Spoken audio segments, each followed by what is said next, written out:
وہ دیوس ہے، اور دیوس پہ جنت کی خوشبو حرام ہے۔ وہ شجرہ جو اعلیٰ حضرت کے سلسلے کا ہے، اس شجرے میں ہدایات میں یہاں لکھا ہوا ہے کہ بے پردگی عورتوں کے لیے حرام ہے۔ وہ دیوس وہ ہے جو اپنی بیوی کی بے حیائی پر، اس کی بدکاری پہ راضی رہے، اس کا نام ہے دیوس۔ لیکن وہی دیوس نہیں ہے جو صرف زناکاری پہ راضی رہے، بلکہ جو بے پردہ اپنی عورتوں کو گھماتا پھرے اور عورت کی بے پردگی پہ جو راضی رہے وہ بھی دیوس میں شمار کیا جائے گا۔ تو بس نام ہے اعلیٰ حضرت کا، اور نام ہے صاحب سلسلے کا فلاں سے مرید ہے، اور کام سارا اپنے مرشد کی اجازت کے حکم کے خلاف کام کرے، اور کہتے ہیں اللہ کہاں ہے، رسول اللہ کہاں ہے، مصیبت کیوں آ گئی، مسلمان برباد کیوں ہو رہے ہیں۔ بس ایک چیپٹر میں کھولتا ہوں، جس طرح ابھی آپ جی رہے ہیں کہ جو نماز پڑھے روزہ رکھے اس کو ہم صوفی، اس کو ہم غریب، اس کو ہم سماج کا حقیر سمجھتے ہیں۔ جو مالدار رہے، چاہے حرام کا پیسہ کما کے زبردست دروازہ لگائے، فارچونر خریدے، 1 ایکڑ زمین میں گھر بنائے، شاندار 2 منزلہ 5 منزلہ گھر بنائے، اب اس کو کہتے ہیں واہ صاحب کیا اللہ نے آپ کو نوازا ہے، اللہ نے یہی نوازا ہے، سود کھا کے مال جمع کرے یہی نوازا اللہ نے، حرام طریقے سے مال جمع کرے اس کو کہیں گے اللہ نے نوازا ہے۔ یہ ذلیل سی دنیا اللہ ذلیلوں کو دیتا ہے۔ یہ اللہ کے رسول نے کیا فرمایا قسم کھا کر کے کہ حضور نے ایک مری ہوئی بکری جس کا کان کٹا ہوا تھا، اس کا کان پکڑ کے کہا ایکم تم میں سے کون ہے جو اس بکری کو خریدے گا؟ صحابہ نے کہا سرکار یہ بکری اگر زندہ بھی ہوتی تو کوئی نہیں خریدتا۔ حضور آپ کہتے ہیں 1 درہم کے بدلے میں کون خریدے گا؟ سرکار کون خریدے گا؟ یہ تو اگر زندہ بھی رہتی تو کوئی نہیں لیتا، چونکہ اس کے کان کٹے ہوئے ہیں، کان کٹے ہوئے ہیں، کان کٹے ہوئے ہیں، اچھے جائے کہ مر چکی ہے، اب اس کو 1 درہم کے بدلے میں کون خریدے گا؟ آقا فرماتے ہیں جس طرح تمہارے نزدیک اے بدار بکری تمہارے نزدیک بے وزن ہے، ذلیل ہے، کوئی اس کو فری میں نہیں لے گا، اس قدر تیرے نزدیک ذلیل ہے۔ مصطفیٰ کہتے ہیں واللہ للدنیا اہون علی اللہ، اللہ کی قسم یہ دنیا جس کو بہت بڑی چیز سمجھتے ہو، یہ دنیا جس نے مدرسہ مسجد خانقاہ جلسہ سب کو اجاڑ دیا، جس نے ہمیں جانوروں سے بدتر عادات و اطوار دے دی، سلام کلام سب ختم، عاجزی بردباری نرمی سب ختم، گھمنڈ غرور کینہ کدورت حسد جلن، دوسروں کو نام بگاڑ کے بولنا، دوسروں کی توہین کرنا، زنا شراب سود، یہ جو سر سے لے کے پاؤں تک گناہوں میں ڈوب گئے، اسی دنیا کے چند سکے دنیا کی خواہشات نے تباہ کیا۔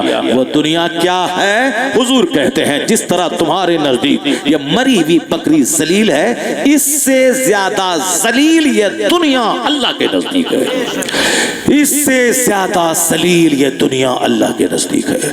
جو دنیا آپ حرام کر کے کمانا چاہتے ہو اللہ کے نزدیک ذلیل ہے۔ یہ دنیا کے چلتے آخرت برباد نہیں کی جائے گی، اللہ دنیا تلاش کی جائے گی حلال طریقے سے، مکان بنایا جائے گا حلال طریقے سے، کھانا کھایا جائے گا حلال طریقے سے، گاڑی خریدی جائے گی حلال طریقے سے جائز طریقے سے، حرام سے کھانا، حرام سے گھر بنانا، حرام سے کپڑا پہننا، حرام کما کے دولت جمع کر کے فخر کرنا اترانا کہ ہم سب سے بڑے مالدار ہیں، یہ ہے مذموم، اس کو کہا گیا یہ دنیا مری ہوئی بکری سے زیادہ ذلیل ہے۔ اس کو ہمارے بزرگوں نے کہا دنیا جیفا وطلابها کلاب، یہ دنیا مردار ہے اس کے طلبگار کتے ہیں، یعنی دنیا جیسے مری ہوئی بکری اس کا کھانے والا کتا، اسی طرح نماز روزہ حج زکات حلال حرام کی تمیز کھو کر جو صرف دنیا پہ فوکس کرے اور مال صرف حاصل کرے، اس کی مثال کتے کی جو مری ہوئی بکری پہ ریجھ رہا ہو۔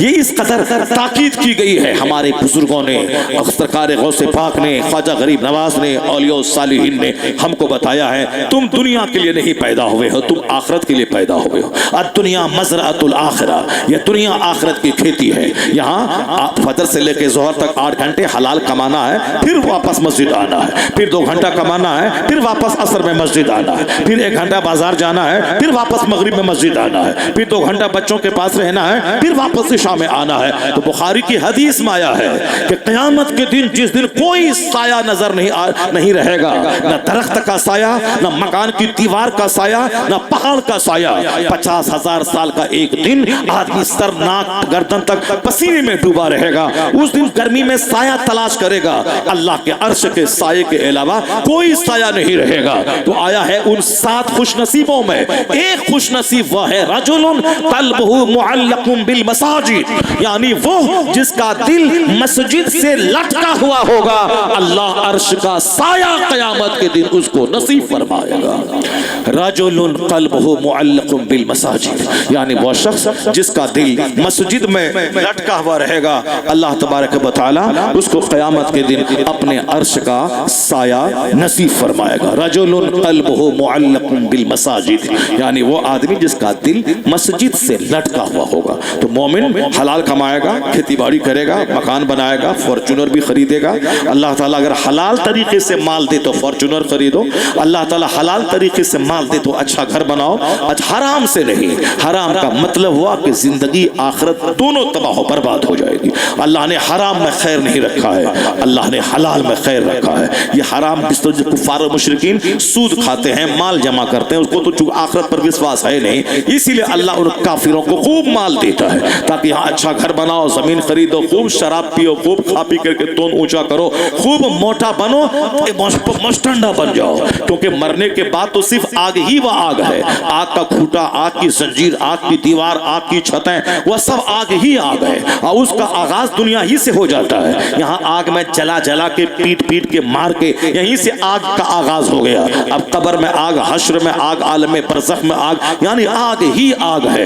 ہمیشہ فی نار جہنم, ہمیشہ جہنم کی آگ میں, جس کو سدا کھربوں سال, اربوں سال, مہاسنکھوں سال آگ میں رہنا ہے. تو دنیا کا 100 سال کا مطلب 1 منٹ. تو 1 منٹ اچھا سے کھا پی لے, موٹا ہو جا, خوب نارنگی, سنترا, خربوزہ, تربوز سب کھاؤ, بریانی یا چاؤمین, برگر, سینڈوچ, صاحب مرغ مسلم, پستہ, خورما, صاحب جو ہو سب کھاؤ, dry fruit, vegetable, seasonal fruit سب کھاؤ, صاحب چاؤمین کھاؤ, برگر کھاؤ, سینڈوچ کھاؤ, سب کھاؤ, کھا کر خوب موٹا ہو جاؤ, اور اس کے بعد مرو تاکہ خوب خربوں سال, اربوں سال, مہاسنکھوں سال آگ میں جلنے کے لیے چلے جاؤ. اللہ تعالیٰ فرماتا ہے قرآن میں, زینا للذین کفروا الحیات الدنیا, اللہ نے دنیا کی زندگی کافروں کے لیے سجا دی ہے, ڈیکوریٹ کر دیا ہے, خوب دولتیں دی ہیں, خوب مکان دیا, خوب خوبصورتی دی ہے, خوب گاڑی چھکڑا سب دیا ہے. زینا,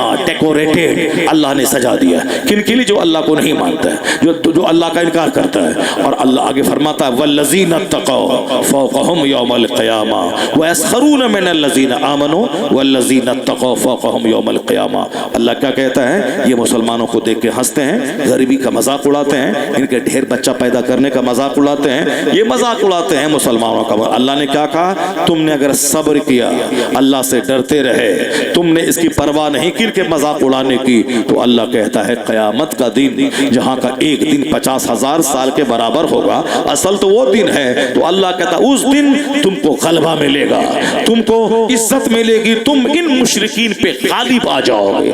تمہیں سونے کا کنگن پہنا کر, ریشم کا لباس پہنا کر, سونے چاندی کے تخت پہ بیٹھا کر کے جب تم کو عزت دی جائے گی, اور تمہاری نگاہوں کے سامنے اللہ اپنے باغیوں, اپنے دشمنوں, اللہ کے منکروں, ان مشرکین کو جب اللہ آگ کی زنجیروں میں لپیٹ کر, منہ کے بل گھسیٹ کر جہنم میں ڈالے گا, تب یہ مومن کہے گا مالک تیرا کروڑوں احسان کہ تو نے دنیا نہیں دی, آخرت کی رسوائی سے بچا لیا, آخرت کی رسوائی سے بچا لیا. یہ باتیں اپنے بچوں کی گھٹی میں پلانا ہوگا, ورنہ تیرا بچہ اگر خوبصورتی کا چرچا ہمیشہ گھر میں کرو گے تو ایک خوبصورت لڑکی کو پانے کے لیے کافی ہو جائے گا. اگر نوکری پیسے کا چرچا ہمیشہ گھر میں کرو گے تو آپ کی بیٹی نوکری پانے کے چکر میں کافروں کے ساتھ بھاگ جائے گی. آج جو کچھ ہو رہا 100% ہی ہو رہا ہے. ہمارے گھر میں کھیل, ہمارے گھر میں گیم, ہمارے گھر میں فلم, ہمارے گھر میں نیتا گیری, ہمارے گھر میں سب کچھ ہے, مگر جو نہیں ہے وہ قرآن کا چرچا نہیں ہے, وہ حدیث کا چرچا نہیں ہے,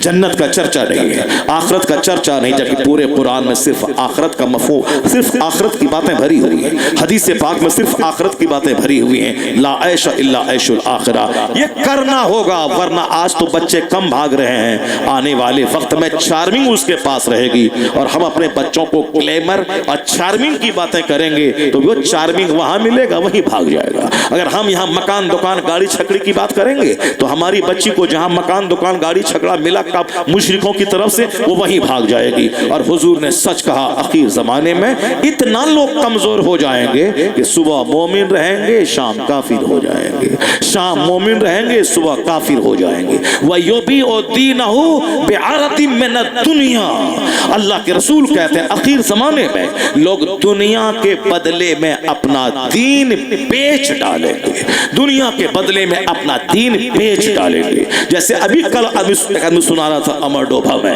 کہ سرکار دو جہاں کی توہین ہوئی, ہم لوگ جلوس نکالنے کے لیے جلوس نکالنے کی تیاری کر رہے تھے. بہت بڑا مدرسہ ہے, گورنمنٹ کی تنخواہیں ملتی 1 لاکھ 1.5 لاکھ روپے مہینہ. ہم وہاں گئے اور میں نے ہم لوگ کہا کہ چلے ہم لوگ جلوس نکالیں, اس توہین کرنے والے کے خلاف احتجاج درج کریں, احتجاجی جلوس نکالیں اور اپنی ناراضگی ظاہر کریں. جلوس نکال کر کے کہ ہم اس کی اس حرکت سے ناراض ہیں, گورنمنٹ سے مطالبہ کرتے ہیں کہ ان کو روکا جائے, اس کو جیل میں دیا جائے اور اس طرح کی آنے حرکتوں سے, اونچی حرکتوں سے لوگوں کو بچایا جائے, گورنمنٹ ایکشن لے اس کے خلاف. ہم لوگ نکالیں گے. اور وہ کہا کہ نہیں اس کو یہاں مدرسے سے مت نکالو, اس کو نیتا جی کے گھر سے نکالو, ہمارے یہاں سے نہیں نکالو. کہا کیوں؟ کہا کہ مصطفیٰ کی عزت پیاری ہے یا پھر آپ کی نوکری پیاری ہے؟ آپ کو ڈر لگتا ہے کہ ہماری نوکری ختم ہو جائے گی؟ نوکری پیاری ہے, مصطفیٰ کی عزت پیاری ہے کہ نوکری پیاری؟ بولا ہاں پہلے پیٹ پیارا ہے, پہلے پہلے پیٹ تب اس کے بعد اور کچھ ہوگا. کیا کہا حدیث پاک میں؟ وَيُبِيعُ دِينَهُ بِعَرَضٍ مِّنَ الدُّنْيَا. حضور نے کیا فرمایا؟ اپنے دنیا کے بدلے میں دین لوگ بیچ ڈالیں گے. مسلمانوں کی بیٹیاں کافروں کے ساتھ کیوں بھاگے؟ حضور باپ نے آخرت نہیں بتایا, 50,000 سال کا ایک دن ہوگا وہ نہیں بتایا, قرآن پاک کے ہر چیپٹر میں آخرت جنت کی بات وہ نہیں بتایا, سرکار دو جہاں نے جو باتیں کی ہیں وہ نہیں بتایا, سرکار کی زندگی نہیں سکھایا. اقالیس یہ نہیں کہ مسلمانوں کو دبدبا نہیں ملے گا, آج بدعملی کی وجہ سے رسوائی ہے, ورنہ تمہیں معلوم ہے سرکار دو جہاں کو لوگوں نے کیا تکلیف نہیں دی. 3 سال تک ابو طالب کی گھاٹی میں آپ رہے, اپنے خاندان والوں کے ساتھ مقید رہے. طائف کی وادی میں لہو لہان کر دیے گئے, مکہ والوں نے راستے میں کانٹے بچھایا, گلے میں چادر ڈال کے آپ کو کھینچی گئی, یہاں تک تکلیف دی گئی, یہاں آپ گلے میں چادر ڈال کے کھینچی گئی, یہاں تک تکلیف دی گئی کہ آپ کے قتل کا پلان بنایا. آپ مکہ چھوڑ کر مدینہ چلے گئے, اپنا وطن پیدائشی وطن چھوڑ کے مدینہ گئے. یہ بتاؤ کیا ہوا, اس کا بدلہ کیا ہوا؟ حضور نے صبر کیا, حضور نے حکمت سے کام لیا, حضور نے اسلام کی تبلیغ نہیں چھوڑی, اپنے ماننے والوں کو بالکل ٹرینڈ کیا. تو کیا ہوا؟ یہی ہوا جو ہونا تھا. جن کو مکہ سے نکال دیا گیا, لہو لہان کر دیا گیا, میدان بدر, میدان احد اور غزوہ احزاب میں جہاں مسلمانوں کو تکلیفیں دی گئیں, 70 مسلمان شہید ہو گئے, جہاں مسلمانوں کا گھر سے باہر نکلنا مشکل تھا, لیکن حق پھر غالب آیا. حضور کا صبر رنگ لایا, سرکار کی حکمت رنگ لائی, سرکار کی جد و جہد رنگ لائی. وہ رنگ یہ لائی کہ ہجرت کے 8 سال کے بعد سارا مکہ فتح ہوا اور سارا عرب کفر اور شرک سے خالی ہو گیا. اور ایسا ہوا وہی جنہیں مارا جا رہا تھا وہی مکہ کے حاکم بن گئے, وہی مدینہ کے حاکم بن گئے, وہی یمن کے حاکم بن گئے. پورے عرب, پوری آدھی دنیا, آدھے بھوبھاگ پہ مسلمانوں کو سلطنت مل گئی, تاکہ دنیا والا جان لے کہ جھوٹ کو عزت نہیں ملتی ہے, سچائی کو عزت ملتی ہے. تاکہ دنیا والا جان لے صبر میں طاقت ہے, ظلم میں طاقت نہیں ہے. ان کفار و مشرکین کو بڑا گھمنڈ تھا, اپنی دولت پہ گھمنڈ تھا, اپنے ہتھیار پہ گھمنڈ تھا, اپنے پختہ مکان پہ گھمنڈ تھا, اپنے اقتدار پہ گھمنڈ تھا. سارا گھمنڈ چکنا چور ہو گیا, اور جو مکہ سے نکلے وہی سارے عرب ساری دنیا کے فاتح بن گئے, ساری دنیا کے فاتح بن گئے. اور یہ اس بات کی دلیل ہے کہ سچوں کو ہمیشہ جیت ملتی ہے. یہ دنیا عارضی فانی ہے, حق کو ہمیشہ غلبہ ملے گا. تو حق والے بھلے ہی ستائے جائیں, حق والے بھلے ہی ٹارچر کیے جائیں, والذین اتقوا فوقہم یوم القیامہ, جو متقی بن کے رہے گا دین کا دامن ہاتھ سے نہیں چھوڑے گا. اصل میں کامیابی اسی کے ہاتھ میں ہے, اصل میں کامرانی اسی کے حصے میں ہے. باتیں بہت ساری دماغ میں آ رہی ہیں, لیکن میں اپنی گفتگو کو ختم کرتا ہوں یہیں پر کہ دنیا عارضی فانی چیز ہے, اصل چیز آخرت ہے. اپنے گھر میں نیکوں کا چرچا کیجئے، اپنے گھر میں آخرت کا چرچا کیجئے، اپنے گھر میں بزرگوں کا چرچا کیجئے۔ اس معنی کر کے بزرگوں کے چرچے سے ایمان مضبوط ہوگا، صبر کا جذبہ پیدا ہوگا، قناعت کا جذبہ پیدا ہوگا، دنیا داری سے بندہ بچے گا۔ اپنے بال بچوں کو نہ دیجئے گھر، مت نہ دیجئے مکان، بلکہ اپنے بچوں کو مومن بنا دیجئے، مومن کامل بنا دیجئے۔ اور یہ بات حضور نے کہی ہے کہ اب گفٹ جتنا بچے کو دے دو، مکان دکان گاڑی چھکڑے گا، سب سے بڑا گفٹ ہے اپنے بچوں کو ادب سکھا دینا، اپنے بچوں کو دین سکھا دینا۔ اس لیے حضور نے نہیں کہا کہ جتنا زمین تمہارے پاس ہے بچوں کو خرید کے دو، جو 4 بچے ہیں تو 4 کمرے مکان بنا کے دے دو، یہ کہیں نہیں حضور نے کہا۔ البتہ یہ کہا جب تیرے بچے کی عمر 7 سال ہو نمازی بناؤ، جب بچہ 10 سال کا ہو نماز نہ پڑھے مار کے نمازی بناؤ، جب بچہ جوان ہو جائے شادی دلا دو۔ تب یہ ساری باتیں حضور نے کہی۔ تو نماز پڑھنے ہم کہتے نہیں، مار کے نماز پڑھاتے نہیں، وقت پہ شادی دلاتے نہیں۔ شادی کی عمر ہے 18 سے 22 سال تو ہم دلاتے ہیں 38 سال اور 48 سال میں، یا 20-25 سال جو شادی لیٹ چلی، اس بیچ میں لڑکے کا پاؤں پھسلا، لڑکی کا پاؤں پھسلا، گنہگار ماں باپ سے ہوں گے۔ کیوں؟ یہ انہوں نے شادی میں تاخیر کی۔ بخاری شریف کی حدیث میں آیا ہے نکاح میں تاخیر کی وجہ سے اگر بچوں کا پاؤں پھسل جاتا ہے تو اس گناہ میں ماں باپ بھی شریک سمجھے جائیں گے۔ ان کی شرکت اس معنی کر ہوگی کہ انہوں نے وقت پہ شادی نہیں دلایا۔ نوکری مل گئی، میں ڈی ایم بن گیا، 30 سال تک پڑھا، باقی 30 سال تک میں نے نوکری کیا، 60 سال کے بعد بوڑھا بنے، 1 درجن بیماری، 80 سال میں اچانک چکر آیا، گرے، ہارٹ اٹیک آیا، مر گئے، چلے گئے۔ 30 سال دن رات رگڑ کے پڑھنا، 30 سال دن رات رگڑ کے نوکری کرنا، کیا ملا اس کے بدلے میں؟ کیا ملا؟ بس وہی کھانا کھایا، چھوٹی سی کار خریدی، چھوٹا سا گھر بنایا، اس کے بعد مر کے جو اب وہاں گیا جہاں کا ایک دن 50,000 سال کے برابر ہے۔ اب یہ بتاتے کہ وہ ڈی ایم کو وہاں قبر میں کیا ملے گا، حشر میں کیا ملے گا، جو فزکس، کیمسٹری، بایولوجی، میتھ پڑھا مگر سبحان ربی الاعلیٰ کہنا نہیں جانا، التحیات پڑھنا نہیں جانا، تو درود ابراہیمی اس کو نہیں آیا، اس کو صاحب صحیح ڈھنگ سے قرآن پاک مخارج کی ادائیگی کے ساتھ قرآن پڑھنا نہیں آیا۔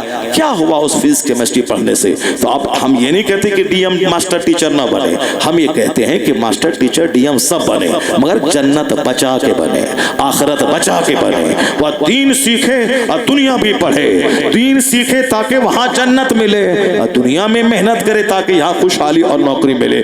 اسی دعا کو اللہ نے سکھایا، تو بولو ربنا آتنا فی الدنیا حسنہ وفی الآخرۃ حسنہ وقنا عذاب النار۔ اور اگر دنیا تو 70-80 سال کی ہے، کرایہ دار بھی مرا تو وہی قبرستان 2 گز زمین میں، ارب پتی 1000 بیگھہ زمین والا مرا وہ بھی 2 گز زمین میں، سفید سوتی کا کفن جو غریب کرایہ والا وہی ارب پتی بھی پہنا۔ جب دونوں کا انجام ایک ہے تو دنیا کے چند دنوں کی صاحب ہانڈی چکنی ہو جاتی ہے، کپڑا تھوڑا چکنا ہو جاتا ہے، بس گاڑی تھوڑی چکنی ہوتی ہے، اس کے علاوہ اور کیا ہوا؟ اس کے بدلے میں ہزاروں لاکھوں روپے خرچ کر کے خطرناک بیماریوں کا علاج، رسوائی الگ سے مسلط ہوتی ہے۔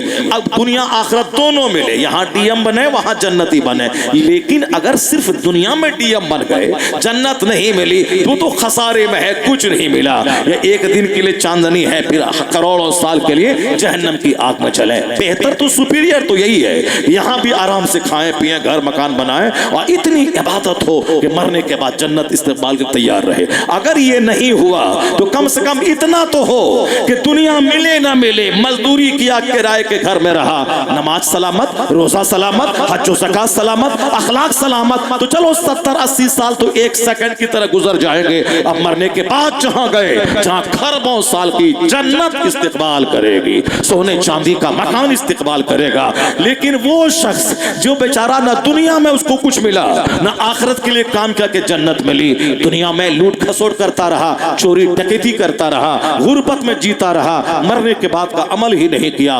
دونوں جہان کا خسارہ اس کے حصے میں آیا۔ تو کم سے کم منیمم ہے، افضل لیول ہی ہے کہ دنیا آخرت دونوں ملے۔ جب دونوں ملے تو ڈبل محنت کرنی پڑے گی، دنیا کے لیے 30 سال پڑھنا پڑتا ہے تو پھر آخرت کے لیے بھی اس کو محنت کرنی پڑے گی، دوسروں کے مقابلے میں جس کو جنت چاہیے اور دنیا بھی چاہیے، ڈبل محنت کرنی پڑے گی۔ اور یہاں سنگل بھی محنت نہیں ہے، امید ہے کہ جنت ملے۔ وہ بے وقوف ہے جو کام کرے نفس کی غلامی کا، وہ تمنا اللہ، اور اللہ سے امید لگا کے بیٹھے کہ اللہ ہم کو جنت دے دے گا، نہیں ہوگا۔ مسلمانوں کو کافروں کے مقابلے میں ڈبل محنت کرنی پڑے گی۔ یہاں سلطنت ملے، عزت ملے، حکومت ملے، اچھا گھر ملے، گاڑی ملے، بچوں کو اچھی تعلیم ملے، اس کے لیے ڈبل محنت کرنی پڑے گی۔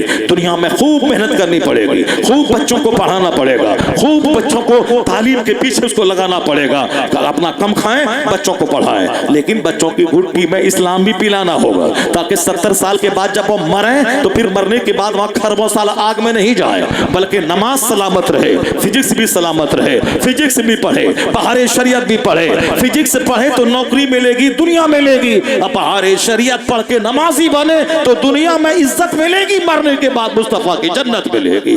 دونوں ملے تو مسلمانوں کو ڈبل محنت کرنی پڑے گی، پورے 24 گھنٹے میں کم سونا ہوگا، کم کھانا ہوگا، سبحان اللہ سبحان اللہ، بہت اچھا ماشاءاللہ پڑے گی۔ اور اگر جو عبادت کر رہا ہے، علم حاصل کرتا ہے، مدرسے مسجد میں رہتا ہے، مکان نہیں بنا پایا، گاڑی نہیں خرید پایا، کم سے کم اتنا تو ہے کہ 70-80 سال چٹکی میں گزر جائیں گے اور خربوں سال کی جنت ان کا استقبال کرے گی۔ اس سے تو کروڑوں گنا بہتر ہے جو دنیا میں 50 کروڑ کا بنگلہ بنایا اور 1 ارب سال کے لیے وہ جہنم کی آگ میں چلا گیا۔ اس سے بہتر ہے وہ ٹھیلا چلانے والا جو ٹھیلا چلا کے کرائے کے گھر میں رہا مگر نماز بچا کے رکھا، روزہ بچا کے رکھا، حرام کام سے بچا۔ دنیا تو جیسے تیسے گزر ہی جائے گی، پھر وہی قبر میں جہاں ارب پتی گیا ہے اسی قبرستان میں چلا جائے گا، مگر ایک ایک تکلیف کے بدلے میں اللہ جب جنت میں انعام عطا فرمائے گا تو مالدار تمنا کریں گے کہ کاش ہم بھی غریب ہوتے، ہمارے بدن کو کینچی سے کاٹ دیا گیا ہوتا تاکہ جو عزت آج ان غریبوں کو ملی ہے وہ عزت مجھے بھی مل گئی۔ بے شک سبحان اللہ، بہت خوب حضرت ماشاءاللہ، کم سے کم اتنا تو ہو جائے۔ اسے مولوی پر ترس مت کھائیے، مولوی کے پاس 1 لاکھ مہینہ نہیں ہے، نماز پنجگانہ ان کے پاس ہے، تلاوت ان کے پاس ہے، دولت ان کے پاس ہے۔ اور آپ جس نبی کا کلمہ پڑھتے ہیں وہ نبی محترم فرماتے ہیں رکعت الفجر خیر من الدنیا وما فیہا، فجر کی 2 رکعت نماز دنیا میں جو کچھ ہے اس سے بہتر ہے، اس سے بہتر ہے۔ دنیا میں ساری سلطنتیں، سونے چاندی، ہیرے موتی، جواہرات، ڈیزل پیٹرول سب دنیا میں ہے۔ حضور کہتے ہیں 2 رکعت نماز دنیا میں جو کچھ ہے، 2 رکعتس of Fajr is better than the world and whatever is in it۔ دنیا اور جو کچھ دنیا میں ہے اس سے بہتر ہے 2 رکعت نماز۔ یہاں نماز ہے، بچپن سے نماز ہے، روزہ ہے، تلاوت ہے، ہزاروں بار درود ہے، اس لیے کبھی حقارت سے مت دیکھیے نمازیوں کو، تلاوت کرنے والوں کو۔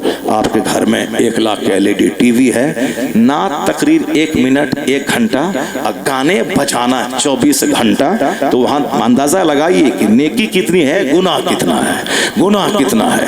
اور اپنے محل پہ اترائیے مت، کل سانس کا سلسلہ ٹوٹے گا، پھر وہی جہاں گاؤں کا جمن جو مزدوری کر کے مٹی کی دیوار میں رہتا تھا وہ بھی اسی قبر میں گیا ہے جہاں 1000 ایکڑ زمین کا جوتنے والا گیا ہے۔ اس لیے ان پر ترس مت کھائیے، ہاں مولوی صاحب ہے، پیسہ کم ملتا ہے، 5000 روپے مہینہ کماتا ہے، بیٹے کو نہیں پڑھانا ہے۔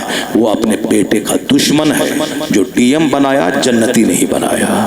وہ اپنے بیٹے کا خیر خواہ باپ ہے جو دنیا کا بھی علم دیا یا کہ یہاں نوکری ملے، اچھا کھائے پیے، اور جنتی بنایا تاکہ دیندار ہے جنتی جائے۔